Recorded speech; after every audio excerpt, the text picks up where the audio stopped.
পবিত্র কালামুল্লাহ শরীফের সূরা মুমিনুনের 32 নম্বর আয়াতে কারীমার মধ্যে আল্লাহ পাক রব্বুল আলামিন আমাদেরকে একটি দিনের কথা বলছেন। একটি দিন যে দিনের ভয়াবহ কঠিন হবে। এই কথাটা আসলে বলেছে হযরতে মুসা কালিমুল্লাহ আলাইহিস সালাতু ওয়াস সালামের একজন উম্মত তাদের কওমকে জাতিকে বলেছে। অর্থাৎ মুসা আলাইহিস সালামের জামানার কিছু উম্মত তারা মুসা আলাইহিস সালামের উপরে বেশি অত্যাচার করেছে এবং আল্লাহকে মানে না। তখন ওই মানুষটা বলছে, ইয়া কওমি, হে আমার কওম, ইয়া কওমি, হে আমার কওম, ইন্নী নিশ্চয় আমি আখাফু আলাইকুম তোমাদের জন্য বা তোমাদের ব্যাপারে কিয়ামত দিবসে আমি ভয় করতেছি। কে বলছেন? মুসা কালিমুল্লাহ আলাইহিস সালাতু ওয়াস সালামের উম্মত তার কওমদেরকে বলছে, ওয়া কওমি ইন্নী আখাফু আলাইকুম ইয়াওমাত তানার, ওহে আমার গোত্র আমি তোমাদের ব্যাপারে কিয়ামত দিবসে ভয় করছি। কিয়ামত দিবসের ভয় এখানে বোঝা যাচ্ছে কিয়ামত যে একটা হবে এটা কোনদিনে সন্দেহ নাই, বলেন না? কিয়ামত যে হবে এটা কোনো সন্দেহ নাই। কিছু কিছু আল্লাহর সৃষ্টি আছে, বান্দা আছে, কিয়ামতকে, কবরকে, হাসর নসরকে কি করে অস্বীকার করে, এরকম কিছু আল্লাহর বান্দা আছে। তাই কিয়ামত যে হবে এটার কোনো সন্দেহ নাই। আল্লাহ এমন ভাবে কিয়ামত যে হবে এটা স্পষ্ট করে দিলেন, মানুষের মুখে মুখে আল্লাহ জারি করে দিলেন। কোন মানুষ একটা কাজ করতেছে, এই কাজ করতে করতে যখন ক্লান্ত হয়ে যায়, দুর্বল হয়ে যায়, যখন অন্য মানুষ জিজ্ঞেস করে তখন বলে, ভাই এই কাজটা করতে করতে আমার কিয়ামত হয়ে গেছে।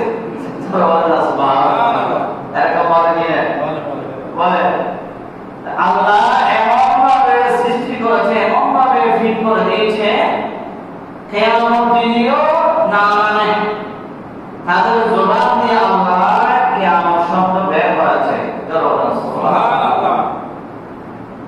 যে কোনো জাতি বলেন, হ্যাঁ, তারা তাদের ভাষায় বলা, হ্যাঁ, কিভাবে দুর্বল হয়ে গেছে, কিয়ামত হয়ে গেছে, এমন কষ্ট হয়েছে, এমন পরিশ্রম হয়েছে, এরকম মানুষে বলে।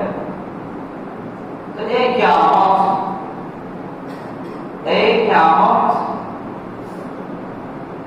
কখন হবে,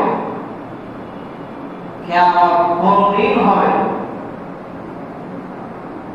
এটা এটা আল্লাহ রাসূল জানিয়ে দিয়েছে কিয়ামত যে হবে, কোন দিন হবে, কিভাবে হবে, কখন হবে, কোন সময়ের মধ্যে হবে, আল্লাহ রাসূল এগুলো বলে দিয়েছেন।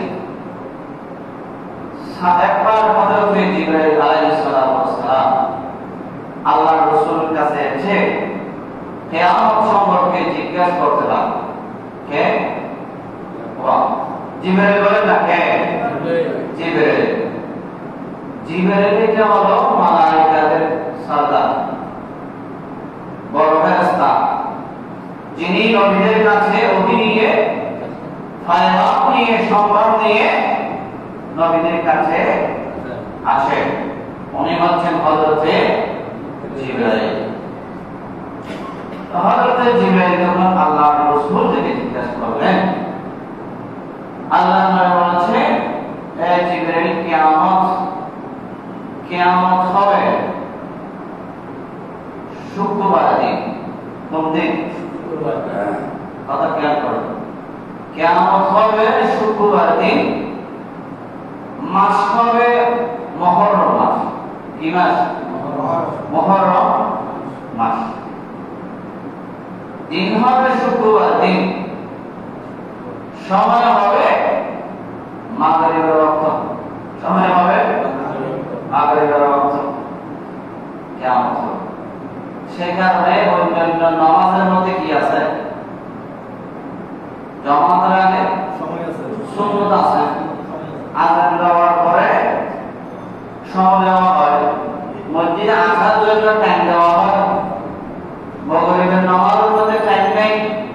যখন আযান দেওয়া হয়, আযান দেওয়ার 2-3 মিনিট পরে কি করা হয়? জামাত শুরু করা হয়। কারণ ওই টাইমের মধ্যে কি হবে? কিয়ামত হবে। মাগরিবের নামাজের মধ্যে আবার শুরু হচ্ছে, সংক্ষেপে বাণী শুরু করতে হবে। এটা কারণ আছে যে এটা কিয়ামত পর্যন্ত মানুষ নামাজ দোয়া করবে। সেই কারণে মাগরিবের টাইমে অনেক কিছু হবে, সংক্ষেপ টাইম, যে টাইমের মধ্যে কি হয়? হবে কিয়ামত।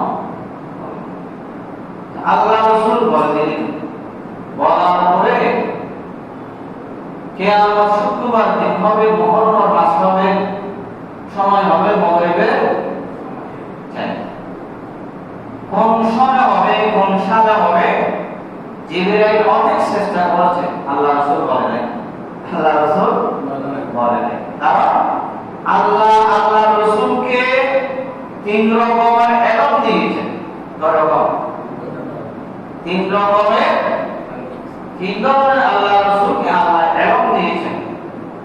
2 রকমের এলম আল্লাহ রাসূল দুনিয়াতে জাহির করেছে, প্রকাশ করেছে। আর এক ধরনের এলম আল্লাহ রাসূল প্রকাশ করেন নাই। তার মধ্যে ওই কিয়ামতের সংজ্ঞায়িত রয়েছে। আবার কিছু কিছু কিতাব এমন আছে, অতএব এক এক দেশের মধ্যে এক এক রকম সংখ্যায়িক, সেই জন্য আল্লাহ রাসূল বলেন কিন্তু কখন হবে, কোন মাসে হবে, কোন দিনে হবে, কোন টাইমের মধ্যে হবে, কিয়ামত, এটা আল্লাহ রাসূল কি দিয়েছেন? বলে দিয়েছেন। বলে দেওয়ার পরে আল্লাহ রাসূল আরো বলেছেন, অর্থাৎ কিয়ামতের কিছু আলামত আছে। কিয়ামতের কিছু আলামত আছে। গাছটা মারা যাবে, এটা আলামত আছে না? মানুষ মারা যাবে, একটা আলামত আছে। জিনিস একটা নষ্ট হয়ে যাবে, আলামত আছে। আল্লাহ দুনিয়া সৃষ্টি করেছে অনেক আগে, দুনিয়ার শুরু আছে, শেষও আছে। আল্লাহ রাসূল